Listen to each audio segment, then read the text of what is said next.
I do want to ask though, Niptura, is this the win we wanted to see from Regnum Kari? What do you think on that?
I mean, Yeah, it's hard to it's hard to go against it. I mean, what is going on with this team? I mean, honestly, for me, it was watching them in that air and go match where they could easily have just drove up to that ridge line. They would have had such secure position. Instead, they like do a crazy wild outside split push on the EA and then get picked apart. That really got me just like had question marks all over my head. And then, you know, seeing this performance as well, it doesn't give me the confidence that I think we need to see from a squad like APG. So I don't know. I think that if the Maxman reverse curse technique is going to work, might as well. Let's go for it.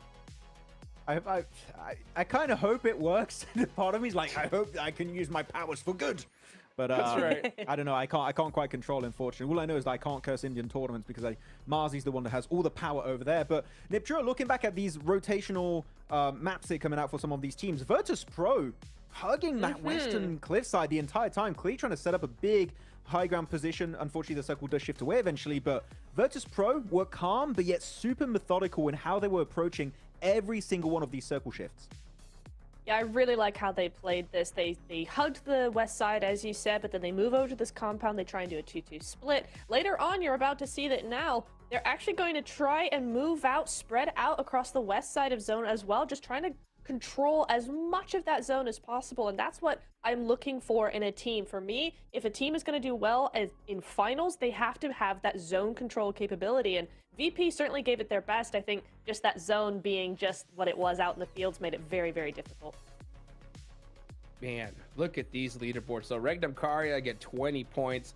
The big standout, though, for me this game, guys, right? It's gotta be Kara. And I was trying to think, what do I say about this team? And I'm gonna use what Maxman said while we were watching this game, right? And that is, what did Kara have for breakfast, right? Because these guys went nuts today. I mean, they had 27 points, right? Before the day started. What is this? 3 games in a row with double, or 3 games total, right? So far with double-digit points. These guys are just going nuts, Niptura. They really are. I love to see it. They've gone back to their original strategy, and it's working so well for them. This is what I wanted to see out of OG. This is what I expected to see out of APG. Regnum Kari as well. This massive sweep around, just throwing hands all over the lobby, getting control, and then just moving on from there. Wild did his best. He still is MVP of the game, right? 5 eliminations, some really nice stuff, especially for 23 healing. So that's looking really good. Wild is big old GG over there. I want to see, though, if they are going to pull a DRX, right? DRX won a game. It was slightly handed to them, but they made the most of it in the next couple of games. Regnum need to do the same, especially as the points are just getting further and further away looking at these leaderboard, Max.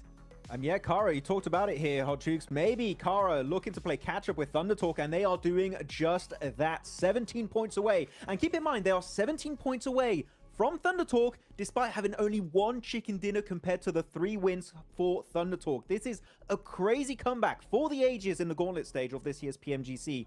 Kara, even though we're seeing some slight misplays here and there, the elimination amount they have of 70, almost tying the top fragging team in this lobby, is madness. Kara, if they keep this kind of momentum going, top 7, like, they're done. Literally, possibly next game, depending on how things go down, Hot Chooks. I mean, 71 points on the day, guys. Average 14 points per game.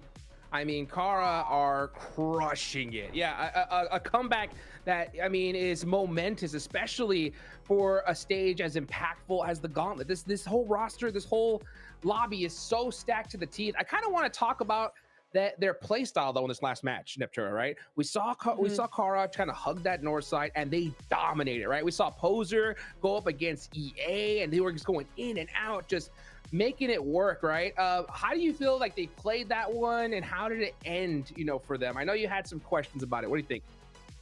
Well, first of all, I loved how CEO played the anchor point up on that cliff because he was practically unstoppable up there. No one could touch him. He had that strong of an angle. No one could go uphill towards him. So he was able to have full domination, full info, back up his team super, super effectively. I think, Max, what ended up happening, though, is they just got a little too overconfident once they were in the top 3. Look, if you want to make a bad play, that's okay with me. Just do it together. That's all I really want. I don't really care if Kara, if you want to make a bad decision of sending it out in the fields, you can do it, but just commit. And you know what? Because you have the numbers together, maybe you'll have a better chance of coming out on top. I think they tried to do too many things all at once, and that did cost them the win. I think that if they just push onto Regnum Kara here for Kara, they do go home with a win because they then also win the safety of the compound versus Regnum.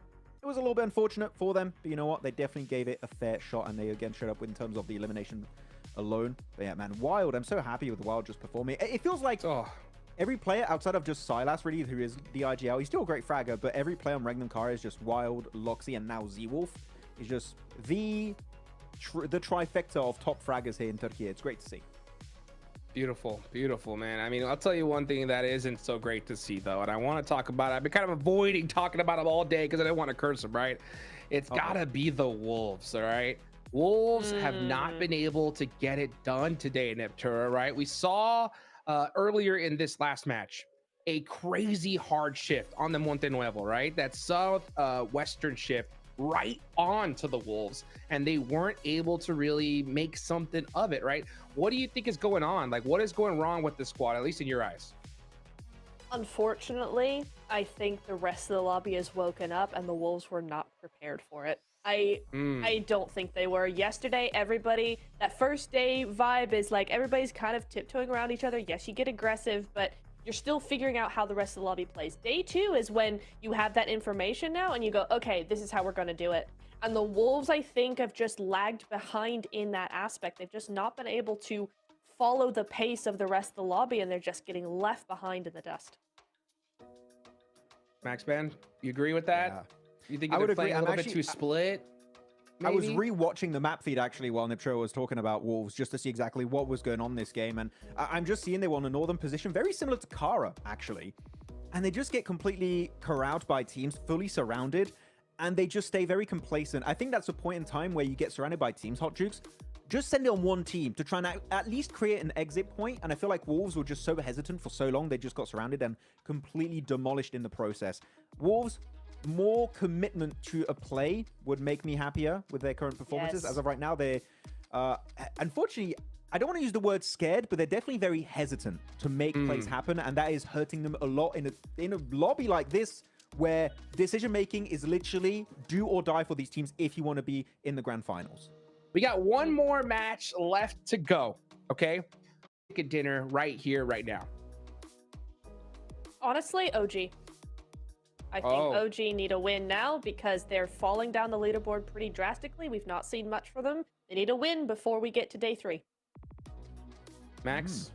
I mean, OG is, of course, an obvious one because they'd yet to have a win, and they're currently in 7th position. They could slip out of top 7 for the first time if this game doesn't go their way. But I'm going to say back-to-back Regnum Karya. It's happening. They're jumping up. It's top 7 o'clock here for them. It's going to go down. Let's see, was that the spark they needed to explode? One match left to go. One more day after this. Let's go ahead and take it on over to John, Allen, and Blank to wrap things up.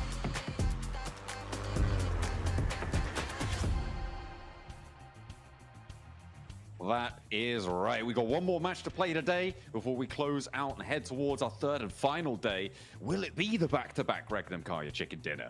Only time will tell. The plane path from La Cobreria over down towards Partona for our final go around the desert this time.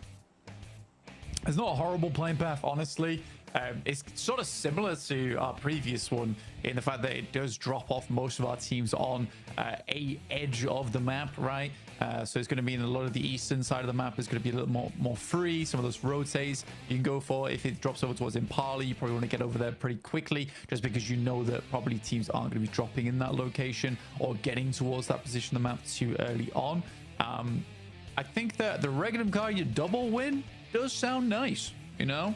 I wouldn't mind that, but again, I think that last win is so it's not luck based. It's just they did select what is probably the best compound in terms of getting a chicken dinner, and they got there early enough. So it was good identification and a good initial rotate, but from there wasn't really a massive amount to be done. And then a fairly tidy finish from Regnum Karya 2 versus the remnants of Kara as well as Virtus Pro.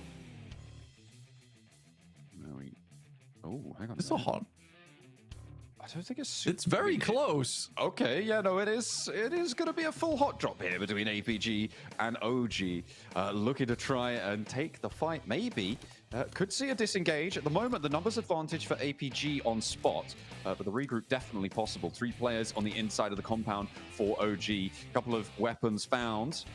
Body armor as well for Zyol, and he's moving out, trying to get an angle here. Needs to be careful, though. Always go down to a long shot. Like there is a long barrel. Maybe sent his way, or is that Pumpy off in the distance coming on through? Maybe a little bit less of a danger. No, it is. Okay, it is the M24 for AKOP.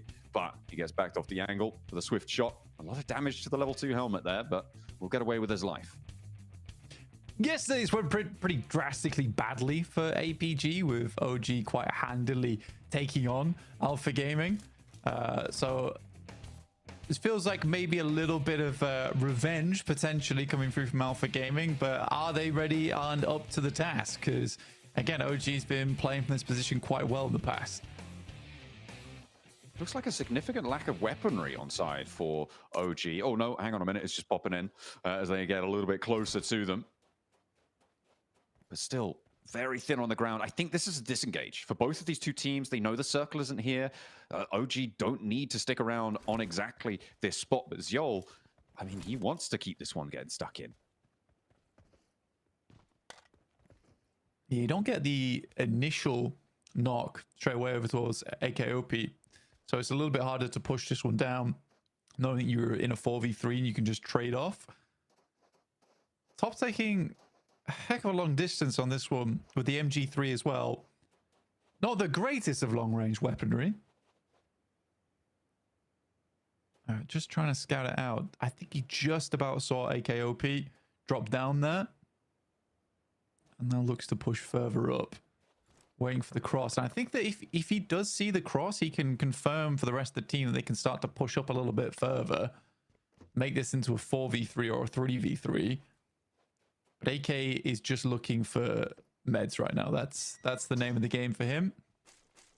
Level 2 helmet, level 2 vest. It's decent. Yeah, he's swapping that one out. I mean, it's unfortunate he's not come across any yet. There's 5 bandages, so imagine that those might be wrapped around fairly soon. You'd hope, but still yet to start to apply them. I mean, in that apartment building, he should be able to find a lot more meds on site to be able to find a tastier health bar, a more appetizing result towards the end of it. You can see his health bar is ticking up, so he is using those bandages to keep himself safe. it's a bit of deadlock here in Tumasera. No team wants to pull the trigger on this one, not fully. I thought, like you were saying, we're top on the outside. Maybe they were more keen for it, but no, they're kind of stuck in the mud on this. Aru, actually the counter to that opposing situation. Maybe able to chime in with the SKS as well. Yeah, just looking for something on side. We do have an interview with VP coming up shortly. We'll be talking to Aragon with 7WG. We'll hope things don't pop off during that interview, though. But in the meantime, we're going to stick on board. Again, if OG loses this fight, it's pretty bad for them, right? Where there's an opportunity for DX, A7, Regnum Kaya, even Wolves in this case to leapfrog them and push them out of the top 7. But yeah, they've been very careful about this.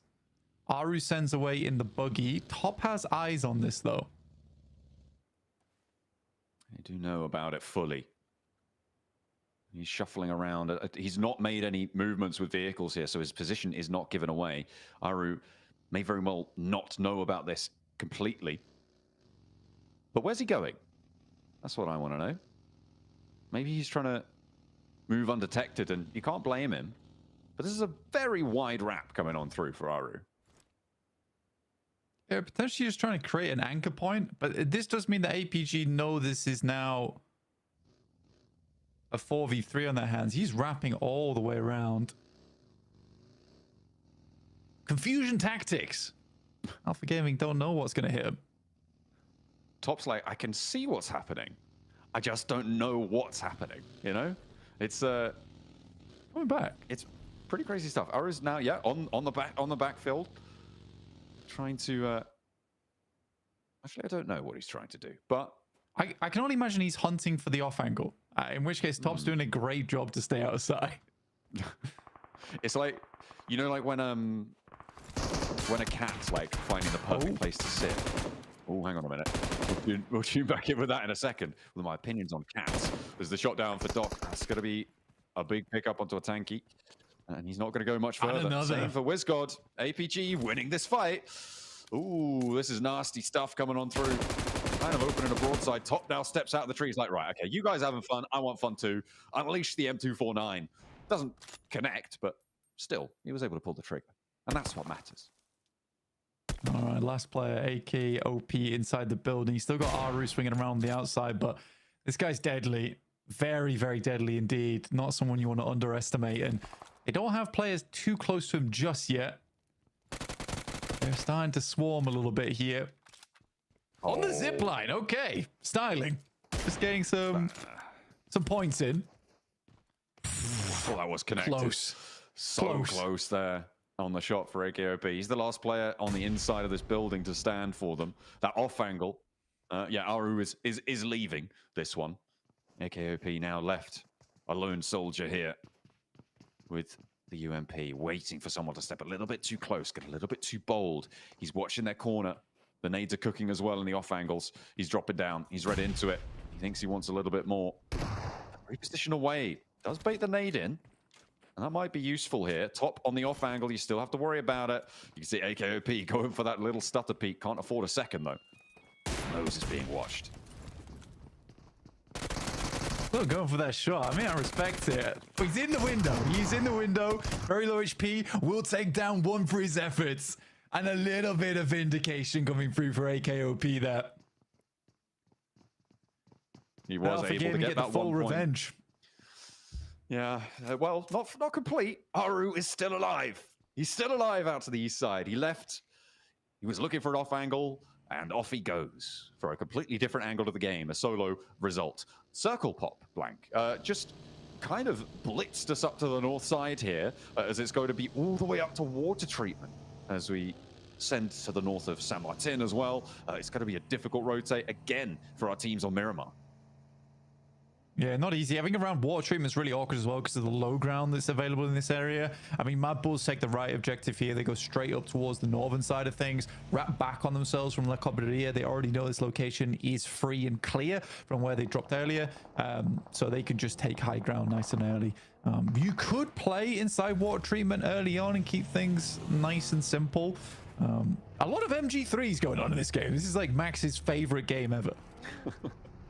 Absolutely, you know. We'll start to love the LMG gameplay coming on through. More bullets means more elims, right? That's how it works, pretty sure. Thunder Talk, they've certainly got one in tow. Teams yet to really break out to the hills further northwest out of water treatment, but I'm sure it'll only be a matter of time because the positions to the north of Hacienda getting really chock-a-block. Spray down for Coops, not quite connecting here as we tune in with Wolves down on the southeast side, the east of Hacienda.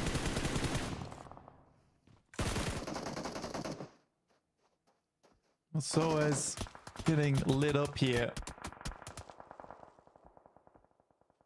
I do love how the M249 sounds though. It just keeps going. It is It's never pretty terrible with the 4X, as displayed earlier. On Taru, didn't quite work out. Yeah, it's not ideal. You have to really be very, very stable for that one to be able to connect at that sort of distance. DRX eliminated. All right, they end their day. 65 points. I mean, it's maybe close enough. We'll have to wait and see. They are in 6th place. You can see there's so many teams just beneath them, lurking below the surface of that 7th place bubble, desperately wanting to clamber a little bit further. That's the name of the game here. Stay out of danger. Get towards those 90 pointers at the end of the day. Yeah, it's a good place to see. I think Kara also in similar boat to Thunder Talk right now, where they've sort of done enough. Thunder Talk definitely wanted a little bit more points. I think coming 1st place in Gauntlet's nice for all things, you know, reputation, money, etc. So I think for Thunder Talk, they'd like to hold on to that. I don't think they expected much competition, but competition has certainly arrived in the form of Kara. They are fairly formidable today. Not really so much yesterday, but this is a brilliant turnaround for them. The next circle just about to come on through. Kara, you could see there, actually going to be, I mean, I would say favored by this, but that hill to the east of water treatment is really nasty to play around. They can hold their current position, though, and that might be a little bit stronger. All right, moving in just beneath them. They were certainly starting out very, very strong, but a little bit of a downturn just before.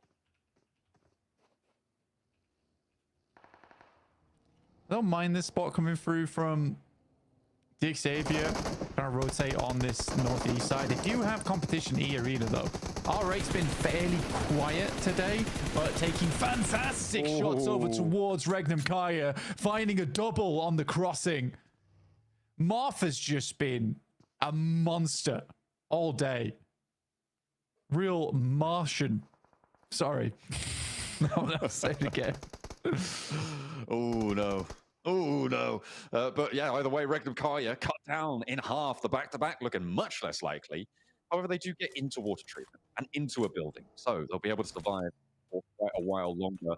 They want to be jumping up towards 70 points here, which means 11-point game blank. And that's just got a whole lot less likely, given their position, given their lack of real presence here. OG aren't done. They chime in over towards Thunder Talk, maybe looking for another point here for Aru on the southeast side. No, I mean, every little point counts, to be honest, but did draw the ire of Thunder Talk by doing that. You'd imagine they're going to be turning around soon and taking shots his way. DRX getting knocked out is pretty good for OG's chances as well for tomorrow, just because having another team at 65 points dropping out early in this game means it's still interchangeable. It's close again. Close again. So OG is down.